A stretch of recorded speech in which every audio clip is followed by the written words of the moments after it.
Daniel Sports Central, we go over a college football game preview and prediction on the Week 11 matchup between the Utah Utes and the Washington Huskies. A matchup between the leader of the Pac-12 in Washington and a dangerous dark horse in Utah. Huge matchup for both teams coming up here in Week 11. We'll be going over a full game preview and prediction on this matchup here today. Let's get started with your team trends. Utah beat Arizona State 55-3 last week. Dominant win for them, 7-2 on the season and 4-2 in conference. And for Utah, obviously not having Cam Rising has had a significant impact on this team this season. Offensively, it's been tough for a lot of games this season, but they really showed some optimism and some promise in that matchup against Arizona State. I know the Sun Devils are probably the worst team in the Pac-12 this season. You can definitely argue that, but still a big win for Utah to try to get back on track after a tough loss against Oregon. But Washington on the other side beat USC 52-42. This team, since the Oregon win, has been questioned quite a bit. They beat Arizona State and also beat Stanford, but both games were way closer than they should have been, and both teams are two of the worst teams in the Pac-12. So heading into the USC matchup, there were a lot of questions as to can the Huskies keep this undefeated streak going, but they found a way in a huge way against USC, 52-42 being the final. USC is a team with a really talented offense. Their defense is just is terrible this season. So for Washington to take advantage of that was huge, and this team is 9-0 on the season.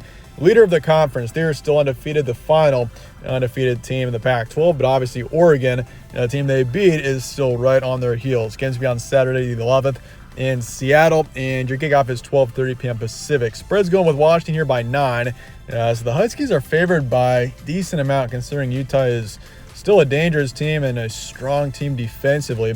Over-under is 54.5. The FPI is going with Washington as well, right around 70%. Your series history, Huskies lead at 13-2. They won the last matchup and 4 of the past 5. Your stat comparison, Utah 77th in points per game, 10th in points allowed. This is, you could argue, Utah's got the strongest defense in the Pac-12. There have been a couple of tough games for the Utes. The Oregon one especially was bad, but I mean, that was also a 35-6 loss against an awesome offense in Oregon, and also Utah's offense just couldn't get anything going there. So, and you look at Utah's offense, 120th in passer to game. A big reason for that is, I mean, this team just has not had a strong quarterback this season. Cam Rising out for the season with injuries, and we'll see if he can come back for 2024. But as of now, it's just been just a strange quarterback situation for Utah. They've found a way on the ground. They are 22nd in rush yards a game, but they're not your typical Pac-12 offense this season. Most Pac-12 offenses have a really strong passing game and can find a way with strong receivers, but it's the opposite for Utah. This is a team with a weak passing game but a strong rushing game, and this team is really good against the run, 6th in rush defense and 47th in pass defense. But I mean, 47th doesn't look great, but in fact, this is one of the highest positions in the Pac-12 as far as passing defense is concerned. But for Washington, 4th in points per game, 44th in points allowed. This is the top passing offense in the country, which might, I mean, it makes sense. You got Michael Penix, who's passed for over 3,200 yards already on the season. That is insane, along with 26 touchdowns and 7 picks.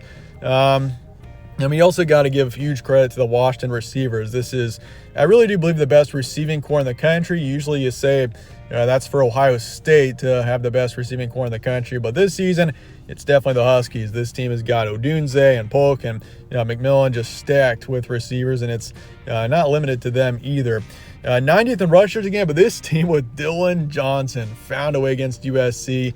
He really wasn't a significant impact player heading into the USC matchup, but after that, I mean, he rushed for like 250 yards. I mean, he's suddenly emerging as a big threat too, and that just makes this Husky offense even more dangerous. They're 119th in pass defense, 60th in rush defense. Your recent matchups, Utah beat Arizona State 55-3, lost to Oregon.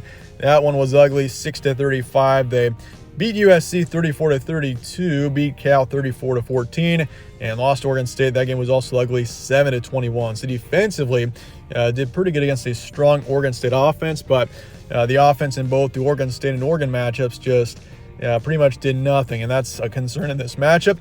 Washington's defense isn't maybe quite as good as, say, Oregon, or maybe you could say Oregon State as well. But either way for Utah, going up against a high-scoring, high-powered offense in Washington, you're probably going to have to score 20 or 30 points at least to win this matchup. I would say 30 at least if you're Utah here. But for Washington, beat USC 52-42, beat Stanford 42-33, and also beat Arizona State 15-7. That was a really strange game there against Arizona State. Scored 15 points. I mean, this is probably the best offense in the country for the Huskies, and that was a dangerous game there against Arizona State. They beat Oregon 36-33, beat Arizona as well 31-24. Your key points: Utah 7-2.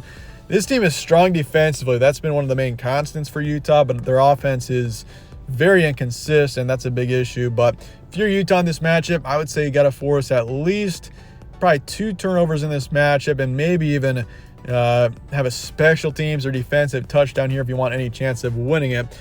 Just because, I mean, Washington's offense, as high-powered as it is, I feel like there's a chance Utah can hold the Huskies to maybe 30 points or so, but it's going to be tough. This is a really strong passing game. Michael Penix, this is going to be, I mean, Washington's especially played well against good teams this season. I mean, Arizona State and Stanford were the most questionable games this team has played all year, and both of them were just not good teams. They've played very well against their top-tier opponents. So, I mean, for Utah, this is forced turnovers will be huge. This team should not be overlooked for sure, though. And for Washington, offensively the best team in the country, I would say. They're right in the middle of the college football playoff picture right now. And obviously down the stretch for Washington, November is no easy month. You got this matchup, Oregon State on the road next week. That's a dangerous one there as well. And then Washington State to finish out the regular season. The Cougars have really fallen off in the past month or so.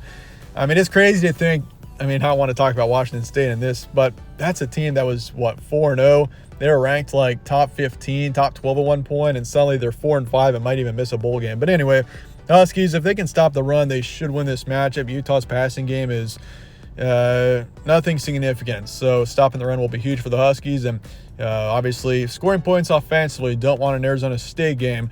Again, where it was tough to get anything going offensively. And so with that, let's get to prediction for Utah and Washington coming up here in week 11 of action. And in the end, I got to go with the Huskies. 38-31 is my predicted final score. I think Utah finds a way to keep it close, but the Huskies just the better team here. And also, if it gets into a higher scoring shootout, I mean, I'd take the Huskies all day over a weaker Utah offense. And I do think Utah has a pretty good game offensively. Scores 31, but Washington, I feel like, finds a way down the stretch to have a big touchdown, a big player too, and they win the matchup by a touchdown or so. I'm going to say 51% towards the Huskies. Over-under is 54.5. I'm taking the over pretty easily here, and Utah to cover the spread in the end. But with that, let me know your thoughts in the comments below on this matchup, and I appreciate you guys all watching as always. Stay tuned for more from All Sports Central. Catch you on the next one.